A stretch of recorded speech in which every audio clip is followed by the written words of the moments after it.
참 복된 주일입니다. 또 오늘도 우리가 하나님과 연결되어지고 더 깊어지는 그런 복된 시간입니다. 우리 이 시간에 다 같이 묵상으로 기도하심으로 예배를 시작하겠습니다.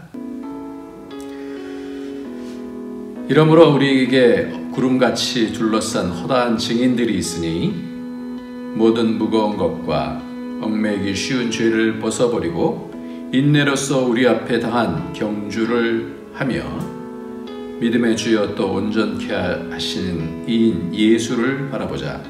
그는 그 앞에 있는 기쁨을 위하여 십자가를 참사 부끄러움을 개의치 아니하시더니 하나님 보좌 우편에 앉으셨느니라. 아멘. 주님 감사합니다. 우리로 이 땅에서 하나님 나라를 바라보고 믿음으로 한 발짝 한 발짝 천국을 향해 나갈 수 있도록 축복해 주셔서 감사합니다. 우리의 발걸음을 견고케 하여 주셔서 끝까지 이기는 싸움을 싸워갈 수 있도록 주님 인도하여 주옵소서. 예수님의 이름으로 기도합나이다. 아멘. 우리 이 시간에 찬송가 88장입니다. 내 진정 사모하는 친구가 되시는.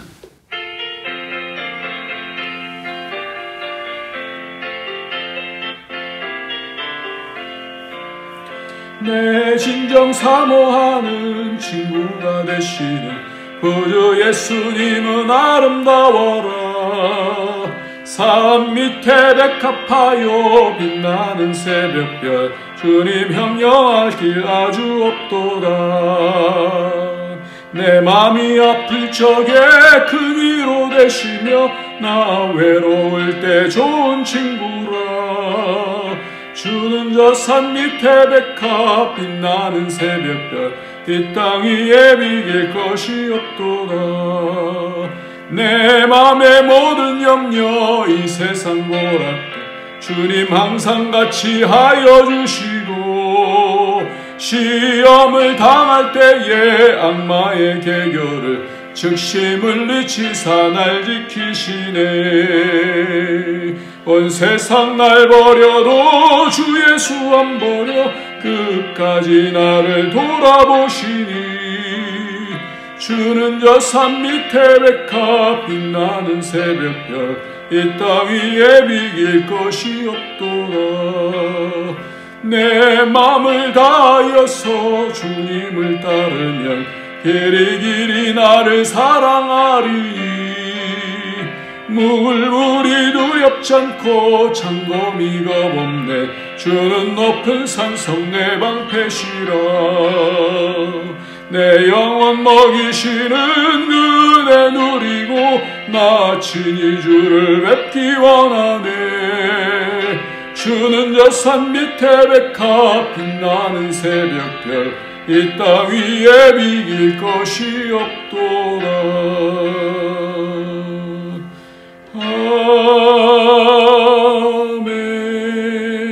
아멘.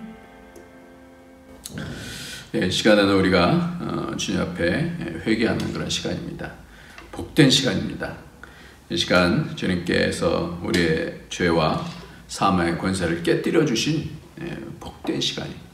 그래서 이 시간에는 우리가 우리의 연약함 내어놓으면 하나님 우리에게 새로운 힘 주시고 새 영 주시고 새 마음 주셔서 우리로 이 땅에 하나님과 다시 더 끈끈하게 연결되어져서 이길 수 있는 그런 복이 있습니다. 이 시간에 감사함으로 우리의 죄를 회개하고 우리가 점점 하나님께 가까이 가게 되면 죄를 회개하게 되면 우리가 더 이상 죄에 대해서 묶여지지 않습니다. 왜냐하면 회개하면 미안하잖아요. 그런 민감성을 가지고 하나님 앞에 나가면 우리가 더 깨끗해지게 됩니다. 그리고 우리의 마음을 주님께서 만져주시고 깨끗게 해주시기 때문에 점점 그 힘을 통해서 이길 수 있습니다. 우리 다 같이 회개하겠습니다. 할렐루야. 하나님 아버지, 하나님께서 아버지 하나님 오늘도 전부 다 봐서 점점 영원히 깨끗하게 해주시도록 주님 권세를 깨뜨려 주셔서 하나님 깨지 않게 하시고 미혹과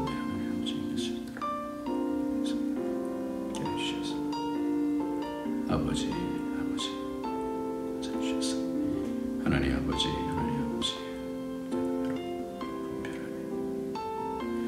주님 도와주시기 원합니다. 아버지 주님 도와주옵소서. 존귀하신 우리 주님을 찬양합니다. 우리 주님께서 이 땅에 오셔서 인간의 몸을 입으시고 연약한 우리를 대신해서 모든 죄의 권세들을 깨뜨려 주시고 사망의 권세를 깨뜨려 주셔서 감사합니다. 여전히 연약하지만 오늘도 주님의 품 안으로 안기면, 주님 안으로 들어가면 그 권세를 통하여 우리가 자유케 되어지고 우리의 마음과 영이 깨끗게 되어지며 하나님 가까이 할 수 있어서 그로부터 오는 그 능력과 은혜로 하나님 능력으로 살 수 있도록, 이길 수 있도록 축복해 주시니 감사합니다. 세상에서 이기는 자가 될 수 있도록 인도하여 주시고 더 깊이 하나님 마음 알아갈 수 있도록 축복하여 주옵소서. 우리의 죄, 사망의 권세 조금 더 우리를 미혹하거나 또 우리의 심령을 깨뜨리지 못하도록 지켜주옵소서. 예수님의 이름으로 기도합니다. 아멘. 네, 이 시간에는 하나님의 말씀 보겠습니다. 하나님의 말씀은 마태복음 26장 말씀입니다. 마태복음 26장 26장 오늘 말씀은 26장 57절부터 말씀, 57절부터 68절까지 말씀을 같이 읽도록 하겠습니다. 예수를 잡은 자들이 그를 끌고 대제사장 가야바에게로 가니 거기 서기관과 장로들이 모여 있더라. 베드로가 멀찍이 예수를 따라 대제사장의 집들에까지 가서 그 결말을 보려고 안에 들어가 하인들과 함께 앉아 있더니 대제사장들과 온 공회가 예수를 죽이려고 그를 칠 거짓 증거를 찾으매 거짓 증인이 많이 왔으나 얻지 못하더니 후에 두 사람이 와서 이르되 이 사람의 말이 내가 하나님의 성전을 헐고 사흘 동안에 지을 수 있다 하더라 하니 대제사장이 일어나서 예수께 묻되 아무 대답도 없느냐? 이 사람이 너를 치는 증거가 어떠하냐? 하되 예수께서 침묵하시거늘 대제사장이 이르되 내가 너로 살아계신 하나님께 맹세하게 하노니 내가 하나님의 아들 그리스도인지 우리에게 말하라. 예수께서 이르시되 내가 말하였느니라.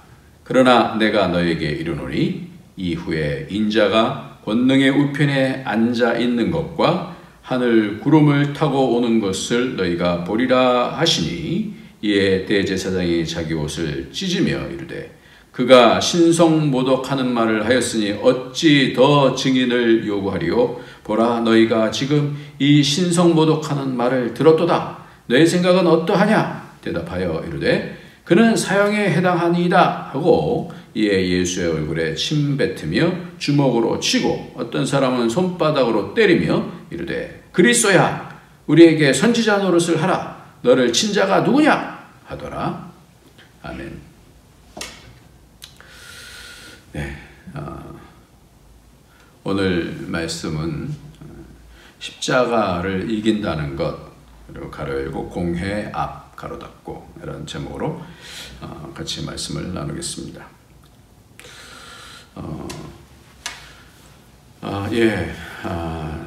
점점 세상이 빨라지고 바빠지고 또 여러 가지 일들을 많이 해야 되고 더 지식들은 쌓이게 되어지고 또 여러 어려움들의 환경들 속에서 또 이겨나가야 되기 때문에 우리가 인생을 살아나가는 것이 그리스도인이든지 그리스도인이 아니든지 피곤하고 포기하고 싶은 때가 얼마나 많습니까?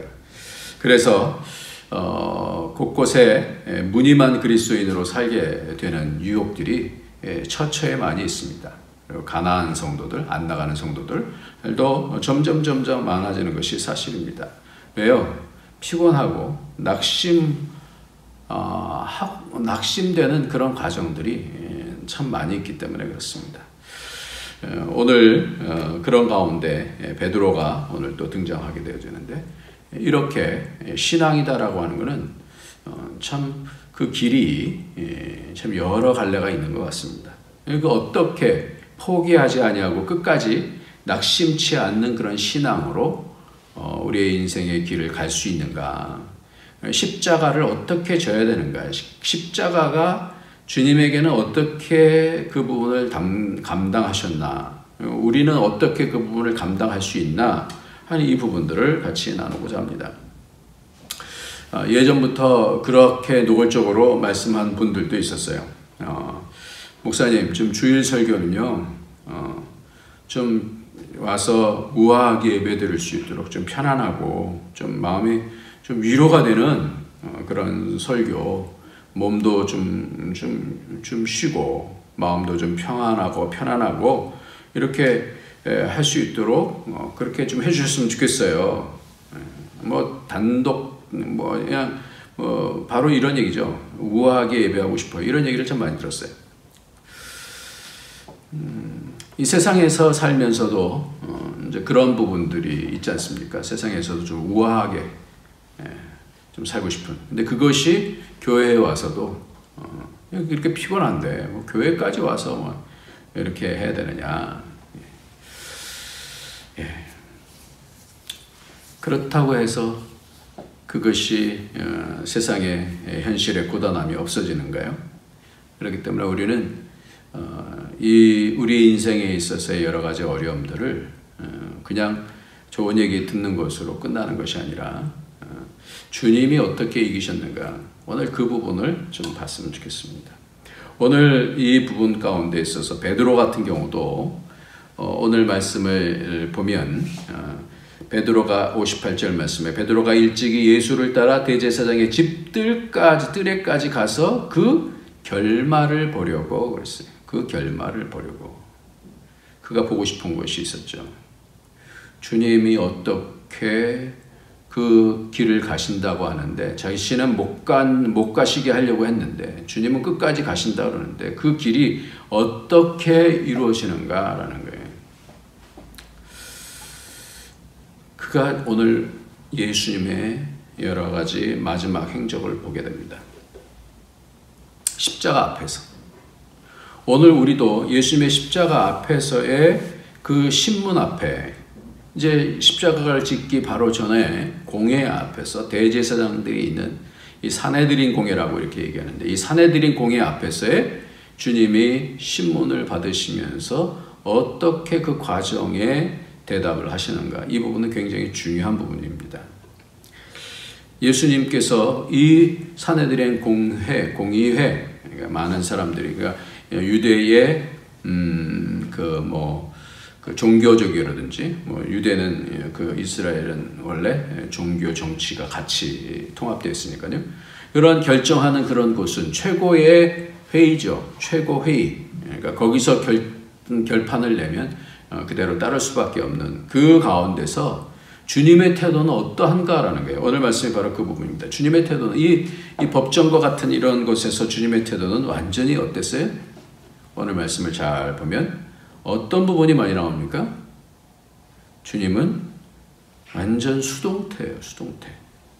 일반적으로 이제 맨 마지막에 판단을 하는 거기 때문에 그 가운데서 변호사가 선임이 되고 그러잖아요. 그래서 법정에서 자신의 죄가 없음을 밝히기 위해서 변호사를 선임할 수 있는 그런 권리가 다 주어지지 않습니까? 그래서 처음에 잡힐 때부터 당신은 변호사를 선임할 권리가 있다. 뭐 이런 얘기부터 듣지 않습니까? 그래서 그 권리를 자신이 드러내기도 하고 나를 변호해 줄 수 있는, 이래야 공평한 재판이 되기 때문에 그렇습니다. 그런데 주님의 태도는 그렇지 않았어요. 오늘 왜 이렇게 하실까요? 지금 이 사람들은 거짓 증거라도 찾아서 죽이려고 하는 그런 사람들입니다. 근데 주님의 모습은 십자가 앞에서 전혀 흔들리지 아니하는 그런 모습으로 나타납니다. 여러분들 큰 이 어려움 가운데 가장 이제 모든 것들이 결판나야지는 그런 상황 속에서 얼마나 두렵습니까? 그런데 어떻게 주님께서는 이기시는가라는 거예요. 십자가 앞에서 이 판결 앞에서 어떻게 이기시냐라는 거예요. 세상 판단 앞에서 어떻게 이기시냐라는 거예요. 어떻게 세상의 판단에 좌지우지하지 아니하시는 이 이유가 도대체 뭐냐 말이에요. 나는 왜 세상에서 변명과 이 억울함에 대한 분노와 그리고 내가 옳다라는 것을 왜 이렇게 드러내고 싶을까? 상황 속에서 얼마나 억울한 일들이 많아요. 그럴 때 여러분 어떻게 하십니까? 주님은 이렇게 십자가를 지시는데 그렇게 억울한 것이잖아요. 근데 그 부분에 대해서 이렇게 담대함을 나타내시는 것은 어떠한 이유 때문일까? 그래서 이것이 이미 오늘 본문에서 말씀하시는 그 여러 내용, 그 가운데서 침묵하시거늘, 그렇게 말씀해요. 침묵하시거늘. 아무 말씀도 안 하셔요. 왜 대답이 없느냐? 예수께 묻되 아무 대답도 없느냐? 예수께서 침묵하셨다. 이런 말씀이 성경에서 이미 이사야 53장 7절 말씀을 보면 그가 곤욕을 당하여 괴로울 때에도 그의 입을 열지 아니하였으며 마치 도수장으로 끌려가는 어린 양과 털 깎는 자 앞에서 잠잠한 양같이 그의 입을 열지 아니하였도다. 왜 이 말씀을 예언이 왜 필요하냐 이 말이에요. 8절 말씀은 그는 곤욕과 신문을 당하고 끌려갔으나 그 세대 중에 누가 생각하기를 그가 살아있는 자들의 땅에서 끊어짐은 마땅히 형벌받을 내 백성의 허물 때문이라 하였으리요. 이 사람들이 이해를 못하는 거예요. 전혀 이해를 못해요. 억울하잖아요. 내가 하는 이 모든 의로운 행동들이 그래도 누군가 좀 알아줬으면 좋겠는데 제자들도 다 떠나게 되어지고 제자들은 다 떠나고 베드로만 그 멀찍이서 지금 보고 있는 그런 상황이란 말입니다. 이것이 십자가를 지는 주님의 태도라고 한다면 이것은 우리에게도 십자가를 져야 되는 그 태도의 모델이라는 그런 말씀이 될 겁니다. 우리는 그 이유를 알아야 됩니다. 그래서 오늘 예수님께서 십자가를 지시는 그 태도에 대한 이유를 우리는 봐야 되는 것입니다. 왜 성경은 이것에 대해서 이사야를 통해서 예언까지 해두셨나? 오늘 이 상황에 대해서 이사야는 이미 예언을 하고 있어요. 700년 전에 예언을 하고 있습니다. 왜? 무엇이 중요하기 때문에 이런 부분들에 대해서 예언을 할까? 주님께서는 지금 분명하게 담대하게 침묵을 하셔요. 침묵. 오늘 말씀을 잘 보면 이렇게 말씀합니다. 베드로도 보고 싶어하고 거짓 증인들도 많이 왔고 사람들이 이제 판단을 해야 되는데 그런데 대제사장이 일어나서 그 이전에 61절 보면 이 사람의 말이 내가 하나님의 성전을 헐고 사흘 동안에 지을 수 없더냐? 아무 말도 안 하셔요. 아무 대답도 없느냐? 이 사람들이 너를 친 거가 어떠하냐? 계속 예수님이 침묵하셨어요. 그러면 내가 너로 살아계신 하나님께 맹세하게 하노니 내가 하나님의 아들 그리스도인지 우리에게 말하라. 이때만 대답하셔요. 이때 대답하시는 것이 내가 말하였느니라. 그러면서 한마디 더 말씀하셔요. 내가 너에게 이르노니 이후에 인자가 권능의 우편에 앉아 있는 것과 하늘 구름을 타고 오는 것을 너희가 보리라. 이 말씀이에요. 한마디 하시고 다 끝나셨어요.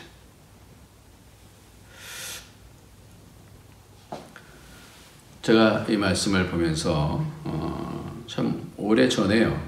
거의 15년 이상 된 그런 때인데 참 억울한 일이 있었어요. 이야기를 하면 좀 구차하기 때문에 이야기하지는 않겠습니다. 근데 차량에 관한 그런 이야기였었어요.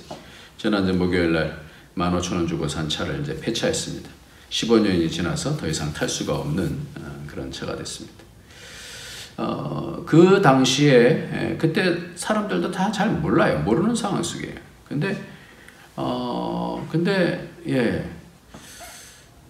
그런 상황 속에서 억울한 얘기를 들었어요. 저거 이런 얘기들을 들었어요. 차에 대해서 뭐라고 그랬어요. 그때 제가 그 한국에서 누군가가 헌금하신 거하고 제 돈하고 이렇게 좀 합쳐갖고 그 차를 샀는데 아무튼 그런 일이 있었어요. 누가 교회에서 헌금을 해서 차를 샀다 그런데 어쩌다 이런 일이 있었어요. 그러면서 제가 금식을 했었어요. 그것 때문에 너무 힘들어갖고. 아닌데 자꾸만 그렇게 얘기를 해도 본인들의 생각들은 이렇게 섭섭하다 이렇게 얘기를 하는 거예요. 근데 하나님께서 계속해서 말씀 속에서 뭘 말씀해 주시냐면 내 입을 다물라, 입에 재갈을 물리라, 묵상하는 말씀들이 다 그런 말씀들인 거예요. 이게 너무 힘들더라고요. 내가 분명히 안 한 거를 했다라고 자꾸만 얘기를 하고 이런 부분들이 너무 힘든 거예요. 이런 부분들이 목회를 하면서 가장 힘들었어요. 전에 산초에 있을 때도 어떤 사기꾼이 그냥 난 안수집사입니다 뭐 이러면서 이렇게 왔었잖아요. 근데 많은 사람들이 그 사람을 지지하고 내 말을 안 들어주는 거예요. 심지어는 어떤 목사님도 아시는데도 불구하고 말씀을 안 해주시는 거예요. 그러니까 그 답답함과 그 상처가 그게 풀어지지가 않더라고요. 지금 주님은 이렇게 답답한 그런 상황이실 텐데 이렇게 변명도 안 하셔요. 자기 변화도 안 하셔요. 사실에 대한 기술을 좀 정확하게 이렇게 얘기해서 이렇게 판단을 받기 위한 어떤 자료들을 이렇게 제출해야 되지 않아요? 근데 왜 우리는 이런 주님의 태도를 어떻게 이해를 해야 되고 우리가 이런 상황 속에서 여러 가지 어려움들 가운데 십자가를 질 때 어떤 태도로 이 십자가를 달게 질 수 있냐라는 거예요. 달게. 옆에서 도우려는 제자들은 다 그 핀잔에 다 도망갔습니다. 왜 당신 혼자서 묵묵히 치시는 거예요? 왜 이렇게 이것이 나와는 다른가? 주님께서는 이렇게 아무 말 없이 이렇게 당당하게 이렇게 치실 수 있나? 그 가운데서 내가 옳다라는 것을 증명이 안 되면 억울하잖아요. 지난번 보니까 그 연쇄살인범 때문에 그 어떤 그 윤 씨라고 하는 사람이 20년을 자기가 저지르지 아니한 일 때문에 감옥에 있었어요. 그 사람이 나왔어요. 그리고 얘기하는데 이분이 이렇게 얘기하더라고요. 이제는 그래도 다 지나간 일이기 때문에 괜찮습니다. 이러는데 속이 많이 아프더라고요. 그의 중요한 인생에 20년이 날아간 거예요. 돈으로 보상을 받는다 하더라도 참 그렇더라고요.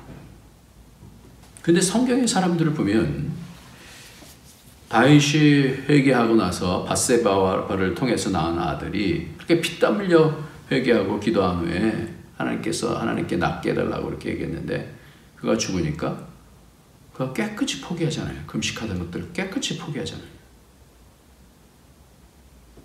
다니엘이 그 태도가 그리 아니하실지라도 이렇게 하나님 앞에서의 그 자신의 삶 다 소중하지 않습니까? 근데 믿음이다라는 게 도대체 뭔지 그리 아니하실지라도 이렇게 포기할 수 있는 하나님 앞에 위임하는 이것이 도대체 뭔가? 나에게는 내가 십자가를 져야 되는 그런 부분에 있어서 나는 어떻게 져야 되는가? 모세가 느보산에서 가나안 땅에 너무 가고 싶으니까 하나님 앞에 3번 기도를 했다고 나와요. 족하다. 그럴 것이에요. 바울 같은 경우도 이렇게 가시가 있었는데 몸에 가시가 있었는데 하나님께 3번 구했다라고 나와요. 족하다. 내 은혜가 내게 족하다. 이렇게 말씀하시는 거예요. 다. 그런 끝이에요.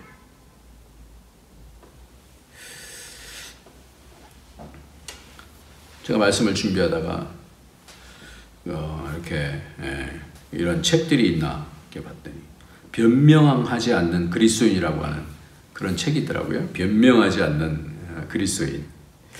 참 좋은 타이틀인 것 같아요. 그러니까 우리가 십자가 앞에서 뭐 여러 남탓하기도 하고 변명하기도 하고 이제 처음에 죄가 그렇지 않습니까? 아담과 하하가 변명하잖아요. 당신이 내게 주신 그 여자가 내게 줌을 이렇게 변명하고 탓을 하지 않습니까? 그런데 모든 영역에서 이 책에서 보면 변명하는 습관을 끊고 책임을 선택함으로 일에서는 풍성한 성취를, 관계에서는 형통함을, 사랑의 만족감을 누릴 수 있다 이렇게 얘기를 해요. 언제까지 남의 탓, 환경 탓, 유전자 탓만 하겠는가? 인생의 중요한 영역에서 당신이 반복하고 있는 무익한 변명은 무엇인가? 원래 이 책 제목이 책임의 자유예요. 책임의 자유. 그러니까 변명하고 남 탓하지 않고 그 일에 대해서 자신이 해야 되는 그 책임, 자신이 하는 것에 대한 명쾌한 자기 것으로 결정을 내는 거예요. 그것은 헨리 클라우드라는 거, 존 타우센트라 박사, 굉장히 유명한 심리학자인데, 변명하지 않는 그리스도인. 여기에 이렇게 얘기를 합니다. 내 책임이 아니라고 외치는 우리 모두의 항변을 담고 있는 듯하다. 그러나 저자들은 내 책임이 아니라고 변명할 것이 아니라 주도적으로 자신의 인생에 책임지는 훈련을 할 수 있도록 구체적으로 제안하고 있다. 즉 일과 사랑, 관계 등 우리 인생의 결정적인 영역에서 책임지는 능력을 기르는 훈련을 세밀하게 다루고 있다. 사실 우리는 대체로 변명이 파괴적이고 치명적인 함정이 된다는 것을 모른 채 늘 변명하며 사는 것에 익숙해져 있다. 그러나 변명은 순간을 모면하게 할 뿐 어떤 상황도 해결해 주지 못한다. 변명은 두려움의 산물이기에 자신의 삶에 직면하는 것을 결코 두려워하지 말라고 저자는 조언한다. 책임지는 것은 더 이상 부담이 아니라 꿈을 향해 나가는 아름다운 디딤돌이 된다는 것을 명심할 필요가 있다. 언제까지 남의 탓, 환경 탓, 유전자 탓만 하겠는가? 그 얘기예요. 그래서 변명하는 습관을 끊고 책임을 선택함으로 일에서는 풍성한 성취를, 관계에서는 형통함을, 사랑에는 만족감을 누릴 수 있을 것이다. 예수님께서 지금 십자가 앞에서의 태도가 당당하잖아요. 성전에 대해서 말씀합니다. 내가 하나님의 성전을 헐고 사흘 동안에 지을 수 있다 하더라 하니 아무 대답도 왜 없냐? 왜 그랬을까요? 이 말씀을 하나하나 한번 좀 새겨봤으면 좋겠어요. 십자가 앞에서의 사흘 동안에 성전을 지을 수 있다 그러지 않았냐? 아무 대답이 없어요. 침묵에는 두 가지가 있습니다. 하나는 그렇다. 하나는 안 그렇다. 이거죠. 침묵은. 그러니까 침묵을 하면서 모면하려고 하는 그런 것이 아니라 오늘 말씀을 보면 이 말씀은 이제 사흘 동안에 성전을 짓겠다고 하는 지금 십자가와 부활을 통해서 성전을 지으신다라고 하는 당신의 지금 뭐예요? 사명 앞에 있는 거예요. 그거를 말로 하지 않으신다라는 거예요. 그걸 어떻게 해요? 당신의 삶으로 지금 보이시기 때문에 매기를 할 필요가 없는 거죠. 당신의 십자가의 사건을 그것을 우리는 말로 막 아니에요. 이것이 어렵고 그렇지 않아요. 딱 정해졌으면 내가 그 길을 가기로 하나님 앞에서 정해졌으면 하나님 앞에서 묵묵히 가는 거예요. 이게 침묵의 이유예요. 그 다음에 그리스도냐 물어봐요. 그리스도냐. 분명하게 얘기해요. 그리스도냐? 주님께서 그리스도라는 것 때문에 오신 거잖아요. 네가 말하였도다. 그러면서 두 가지를 더 말씀합니다. 권능의 보좌. 권능의 보좌는 뭡니까? 이거는 이 말씀은 시편 100편에서도 말씀하는 다윗이 시편 100편에서 말씀하는 그런 내용이에요. 한번 볼까요? 시편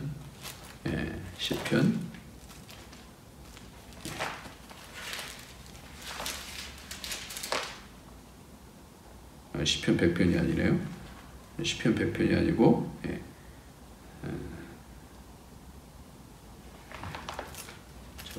잘 잊어버렸네. 하여튼 나중에 말씀을 드릴게요. 시편에서도 다윗이 자신에 대한 이 말씀, 하나님 보좌 우편에 앉으신다라고 하는 이 말씀에 대해서 말씀하고 있고요. 히브리서에서도 이 말씀을 하고 있어요. 하나님 보좌 우편에 앉으신다. 이게 뭐예요? 승리하셨다라는 거예요. 그러니까 이 땅에 오셔서 인간의 몸을 입으시고 이제 승리하실 것이고, 그래서 하나님 보좌 우편에 이제 다시 이 땅으로 낮아지셨다가 다시 어떻게 해요? 올라가셔서 승천하셔서 하나님 보좌 우편에 앉으시고 그 권세를 다시 회복하시고 다시 뭐예요? 재림하시겠다. 구름 타고 오시겠다라는 그런 말씀이에요. 십자가 앞에서 주님은 이 말씀을 하시고 다른 말씀 안 하시는 거예요. 딱 한 구절의 말씀만 하셨어요. 이게 뭡니까? 다른 구체한 얘기 안 해요. 당신의 사명만 얘기합니다. 뭔가를 분명하게 바라보고 계시는 거예요. 그러니까 십자가를 이길 수 있는 그 권세는 어디로부터 나오냐? 십자가를 통해서 하나님께서 주시기로 하신 그 약속, 그 언약을 붙잡고 나가는 거예요. 그게 사명이죠, 사명. 그 외에는 말씀하시지 않아요. 그러니까 변명하지 아니하는 그리스도예요. 이런 것이 되려면 잡아야 되는 것이 있는데 그것이 뭐예요? 하나님의 언약을 통해서 얻게 되어지는 그 결과가 뭔지를 분명하게 잡으면 이렇게 된다는 거예요. 그러니까 흔들리는 이유는 뭐냐면 내가 나를 증명하려고 하기 때문에 그래요. 하나님이 나의 삶을 통해 이 십자가를 통해서 뭔가 주시기로 하셨던 그 약속에 대해서 믿지 못하기 때문에 흔들리는 거죠. 그러니까 주님은 그 부분을 훈련하시는 것 같습니다. 우리의 사명을 붙잡아야 되는 거예요. 그러면 이길 수가 있다는 거예요. 이것을 성경에서는 분명하게 이 부분을 통해서 말씀하셔요. 이것이 뭔지, 그것이 왜 주님은 그렇게 하셨는지, 주님께서 지금 하시는 이것이 도대체 뭔지에 대한 부분을 말씀하셨는데, 히브리서 12장 1절부터 3절까지 말씀을 보면, 이러므로 우리에게 구름같이 둘러싼 허다한 증인들이 있으니 모든 무거운 것과 얽매기 쉬운 죄를 벗어버리고 인내로서 우리 앞에 당한 경주를 하며, 그러면서 믿음의 주여 또 온전케 하시는 이인 예수를 바라보자. 여기서 그 비결이 나오는데, 그는 그 앞에 있는 기쁨을 위하여 십자가를 참으사, 그 앞에 있는 기쁨을 위하여 십자가를 참으사 부끄러움을 개의치 아니하시더니. 그러니까 부끄러움을 이기고 십자가를 이기시는 그 이유가 뭐예요? 그 앞에 있는 즐거움을 바라보는. 그 말씀을 하시면서 히브리서 12장 2절에 믿음의 주다 그렇게 말씀해요. 믿음의 주인이시다. 믿음이다라는 것이 바로 이거라는 거예요. 믿음이. 뭘 보는 거예요? 믿음이? 하나님께서 자기를 찾는 자에게 상 주시는, 그렇게 행했을 때 주시는 그 상을 바라보고 참으셨다. 십자가를 참으사 부끄러움을 개의치 아니하시다니. 수치스럽잖아요. 억울하잖아요. 근데 그걸 어떻게 개의치 아니하셨다. 그래서 하나님 보좌 우편에 앉으셨느니라. 그러니까 십자가가 영광이 되기 위해서는, 우리가 십자가는 지난주에 본 것처럼 여러 가지 어려움들 속에서 내가 나를 부인하지 못하는 것이다 그렇게 말씀했잖아요. 이게 십자가인데, 그거를 지면서 뭘 봐야 되느냐? 하나님께서 내게 주실 그 영광의 보좌. 그러면서 3절 말씀에 너희가 피곤하여 낙심하지 않기 위하여 죄인들이 이같이 자기에게 거역한 일을 참으신 일을 생각하라. 피곤해요. 사람들과의 관계 속에서도요, 무시하고 그러면 피곤해지죠. 나의 가치에 대해서 잘 알아주지 못하면은 화가 나죠. 얼마나 그 부분이 나를 누릅니까? 내 이 부분을 어떻게 이기는지를 밝혀주고 계시는 거예요. 다윗도 그 광경을 봤고 히브리 기자도 이 광경을 봤어요. 그래서 히브리서 1장을 보면 볼까요? 히브리서 1장이에요.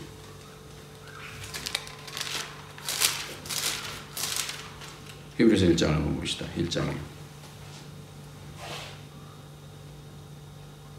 3절 보면 이는 하나님의 영광의 광채시요 그 본체의 형상이시라. 그의 능력의 말씀으로 만물을 붙드시며 죄를 정결하게 하는 일을 하시고 높은 곳에 계신 지극히 크신 이의 우편에 앉으셨느니라.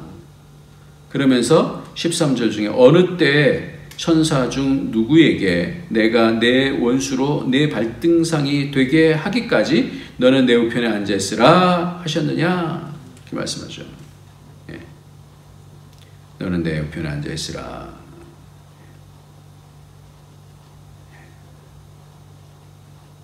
이것이 시편 102편이네요. 102편. 100편이 아니라 102편 25절.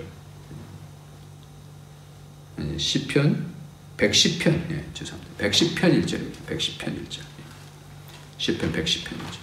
하나님 보좌의 우편에 앉으셨다는. 이사야도 아니 시편에도 다윗도 그거를 110편 1절에서 그걸 본 거예요. 그러니까 히브리 기자도 그걸 보는 거예요. 그게 뭐예요? 왜 봅니까? 그거를 예수님이 어떻게 그 십자가를 지시는지에 대한 그것이 하나님 보좌 우편에 앉으시기 위하신 그런 단계다라는 것을 보는 거예요. 이게 뭐예요? 믿음이다. 믿음. 그러니까 예수님은 믿음의 주님이세요. 믿음이 주님이라는 건 뭐예요? 믿음이 뭔지에 대한 총체적인 그런 일을 감당하신 분이시라는 거죠. 믿음으로 사는 것은 사람에게 보이려고 사는 것이 아니다라는 거예요. 그렇기 때문에 변명이 필요 없다라는 거예요. 그러니까 하나님 앞에서의 그 하나님께서 주시고자 하시는 언약을 믿기 때문에 철저하게 그것만 바라보고 나가게 되어질 때 사람들의 판단이나 억울함이나 이런 부분들이 무기력하게 되는 거죠. 아이들이 하는 말들이 있어요. 사람들이 너무 말을 많이 하면 뭐라 그래요? 여러분? TMI 그래. TMI. 처음에는 TMI가 도대체 뭔가 그랬는데 Too much information 이니셜을 따서 TMI Too much information. 그리고 애들이 또 놀리면서 이렇게 얘기해요. 안 물어봤다 요다야. 그런데 무슨 얘기인지 잘 모르겠어요. 히브리서 11장을 믿음의 사람들을 보면 다 그런 사람들이에요. 그러니까 믿음의 주기 때문에 믿음이 주님이신 주님께서 어떻게 이기신 것처럼 히브리서 11장에 있는 믿음의 사람들은 다 이렇게 이기신 거예요. 사람을 의식하지 않고 오직 하나님이 계신 것과 하나님께서 상 주신심을 바라보고 산 사람들을 확인할 수 있는 것이 히브리서 11장입니다. 그것이 믿음의 정수기 때문에 그래요. 우리는 사명을 갖게 되어지면 그 사명 너머에 있는 주님께서 주시는 그 영광이 있지 않습니까? 십자가를 이기는 비결은 그 영광을 통해서 이길 수 있습니다. 예수님께서도 요한복음 17장에 이렇게 말씀해요. 하나님과 함께 하셨던 그 영화로서 나를 영화롭게 하옵소서 그렇게 말씀하거든요. 그걸 바라보겠다는 얘기거든요. 역대상 26장 12절부터 14절에 보면 아버지 셀레마가 동쪽의 문지기로 살고 그의 아들 스가랴도 문지기로 북쪽을 맡아 충성했다라고 얘기합니다. 아버지는 동쪽 방을 지키는 문지기였고 그 아들은 잘 나가는 모사 상담사였으나 인생의 의미를 찾기 위해서 기꺼이 북쪽을 지키는 문지기로 헌신하면서 살았다라고 이렇게 얘기합니다. 그러니까 우리 인생이 남들이 보는 뭔가 멋진 상담자, 모사가 된다는 것은 굉장히 지혜이잖아요. 근데 그 아버지의 모습을 바라보면서 이 아들이 그 일을 감당하는 거예요. 문지기로. 다윗도 그랬죠. 주의 성전에 문지기로 있는 것이 좋겠다. 저도 요즘 무척 저희 아버지가 많이 생각이 나요. 믿음으로 사신 아버지. 월남하셔서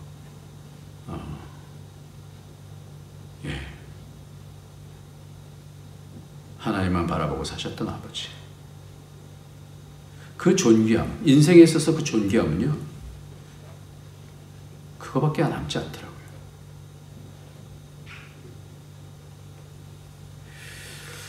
케냐 투르카나의 참담한 사정을 보고 헌신하기로 결심한 한 여성이 있었습니다. 그녀는 모든 것을 포기하고 케냐에서 선교훈련을 받고 접경지대인 투르카나로 곧바로 떠났습니다. 그것은 마을과 우물이 가장 가까운 곳이 4km나 떨어져 있었고 에이즈로 부모를 잃은 많은 고아들이 거리에 나와 앉아있는 곳입니다. 10명 중 1명 정도만 글씨를 읽을 줄 알았고 그나마도 공부는 꿈도 꿀 수 없는 환경이었습니다. 이런 아이들을 품기 원했던 그녀가 40도가 넘는 무더위에도 집집마다 고아들을 찾아다니며 음식을 주고 공부를 가르쳤습니다. 그리고 교회를 세워 지역마다 복음을 전파했는데 그녀가 평생 세운 지교회만 해도 25개였고 지원하는 교회는 50개가 넘었습니다. 그리고 글 모르는 아이들에게 글을 가르치며 성경을 읽도록 번역까지 했습니다. 이런 그의 노력으로 많은 아이들이 꿈도 희망도 없는 고아로 거리에서 살다가 고등학교와 대학교를 졸업하고 이제는 케냐 교육청의 공무원으로 또는 의사로 회계사로 지도자로 살아가고 있습니다. 그리고 이 모든 일을 하나님의 뜻에 따라 섬기던 투르카나의 엄마 임현심 씨는 수십 년간 열매를 맺는 삶을 살다가 풍토병에 걸려서 별세를 하셨는데 마지막 남긴 유언은 사명을 다했기 때문에 나는 행복하다였습니다. 우리 인생이 뭡니까? 지나가면 남는 것이 뭘까요? 말이 남지 않는 것 같아요. 어떻게 하나님 앞에서의 믿음으로 살았느냐라는 것이 남는 것 같습니다. 우리에게도 믿음의 선진들이 이러한 믿음의 비밀들을 갖고 계셨었는데 우리도 우리의 남은 생애들이 믿음의 그 비밀이 풍성해져서 우리의 자녀들이 바라보고 다 하나님께서 주신 그 언약 너머에 있는 그 약속을 끝까지 붙들고 승리하는 저와 여러분이 되어주길 예수님의 이름으로 축원합니다. 기도하겠습니다. 존귀하신 하나님 아버지 감사합니다. 주님께서 오늘도 주신 말씀을 따라서 우리 주님께서 어떻게 십자가를 이기셨는지를 보고 믿음으로 살았던 사람들이 다 그렇게 언약을 붙잡고 이기셨던 것처럼 우리에게도 주님의 성령으로 인도함을 주셔서 이 땅에 믿음으로 살아낼 수 있는 믿음의 사람들이 되어줄 수 있도록 축복하여 주옵소서. 예수님의 이름으로 기도합나이다. 아멘. 우리 다 같이 찬송 부르시겠습니다. 찬송가 90장입니다. 찬송가 90장. 주 예수 내가 알기 전 날 먼저 사랑했네.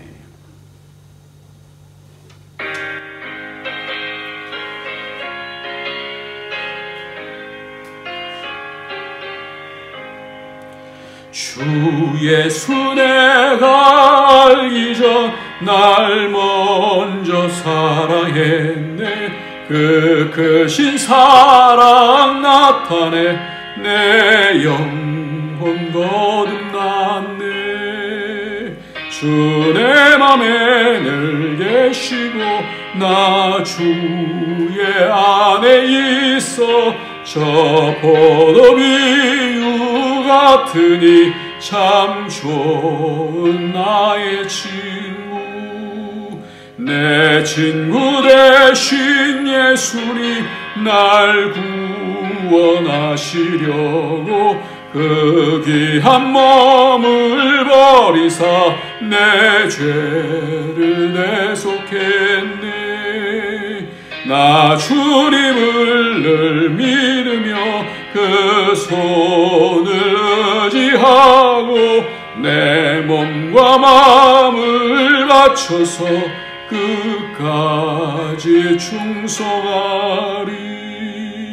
내 진실하신 친구여 그 은혜 내려주사 날 항상 보호하시니 내 방패 되옵소서. 그 풍성한 참 사랑을 네 능히 끊을 소냐. 날 구원하신 예수는 참 좋은 나의 친구. 주님, 우리는 주님의 나무에 붙어있는 가지들입니다. 주님 공급해 주시는 은혜로 살 수 있음을 믿습니다. 깨끗하게 하여 주시고 우리의 믿음이 더욱더 정결하고 깊어져서 예수님 닮아서 예수님 안에서 승리해 나갈 수 있도록 축복하여 주옵소서. 하나님, 우리의 믿음을 더욱더 축복하시고 우리의 삶을 축복하여 주셔서 믿음의 삶이 될 수 있도록 축복하여 주시고 우리의 자녀들에게 믿음을 전달할 수 있는 그런 복이 있게 하여 주옵소서. 오늘도 하나님 앞에 드린 모든 예물, 하나님 앞에 드리는 헌신, 하나님 앞에 드리는 마음들을 받으시고 주님 영광 받으시고 한량없는 은혜로 부어주셔서 승리하는 삶을 살 수 있도록 축복하여 주옵소서. 예수님의 이름으로 기도합나이다. 아멘. 이제는 우리 주 예수 그리스도의 무한하신 은혜와 독생자 아낌없이 주신 하나님의 그 크신 사랑과 성령의 교통교제 충만 인도하심이 오늘도 믿음으로 살기를 다짐하고 끝까지 사람 눈치 보지 아니하고 하나님께서 원하시는 그 언약의 삶을 살며 그 너머에 있는 그 즐거움을 바라보며 승리하기를 원하는 주의 모든 권속들 머리 위에 그 가정에 그 하는 모든 일들 위에 우리 부킹 안디옥 교회 위에 이제로부터 영원토록 함께 있을지어다. 아멘.